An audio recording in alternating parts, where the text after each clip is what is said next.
And, I have to say, I guess, in relation to those other layers, I celebrate and I love when students reach an acceptance. There are definitely students who leave who say, all right, I get it, I understand it better now. And it may not be that last stage. So there's layers to it. But for some students, because of a readiness or because mostly I think what they bring into the experience, that some of them do reach this place where there's this aha moment of sorts where they say, my gosh, I feel different about this. I don't think I'm ever again going to be able to encounter somebody with a disability or read an article about Native Americans or hear somebody making jokes about older adulthood and not say something about it. So for some students, they get to that place. And for others, they experience part of that, or they're on their way there, or they're questioning things, they're thinking more critically about them. And that's beautiful, it's wonderful, and it's what they were ready for or capable of as a result of this experience. But I love most and when there's that aha or that, boy, I feel transformed or I feel different or I feel that I'm really, really thinking and living something differently than I did before. How do I know that that's happened? Sometimes it's in their papers, they may state that, and so they may put it in those words. Sometimes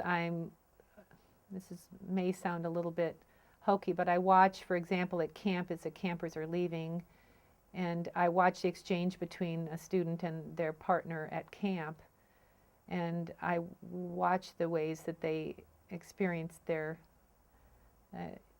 end of the experience, and that you can see in their eyes, or sometimes there's tears, sometimes there's joy, and sometimes it's just you get a sense of it and you think that's what happened. But certainly the part that I love the most is when students are able to articulate that, because if they can articulate it, it means that they've got something that they're working with differently. They acknowledge it, they're able to say it, they're able to put it in words, and they're probably, because of that, better able to use that language and those words to do their work in a new way. Well, I do want to say that sometimes we do pre and post questionnaires about what our perceptions of people with developmental disabilities, where did those come from, what life experiences contributed to it. We ask some pre and post questions. So we do have some comparisons to work with that are a bit more concrete. And sometimes those comparisons do acknowledge or they're able to pick up on some shifts that happened as a result of this particular experience. And so that's one way that I might know. Another may be, like I mentioned, 4 years later, somebody writes and says, I took my family out to Nia Bay for a vacation, and I realized that what I had experienced really mattered in how I designed that trip, how I interacted with people when I was there. Or I might hear people say that now that I'm running special events, I'll hear back that I find myself just very naturally asking the questions. Are the signs that we're putting up ones that are going to be readable by people, including older adults who may have some vision issues? It just becomes, because they feel it, not just because they know it, but because it's important enough to them that it becomes part of what they just naturally think about.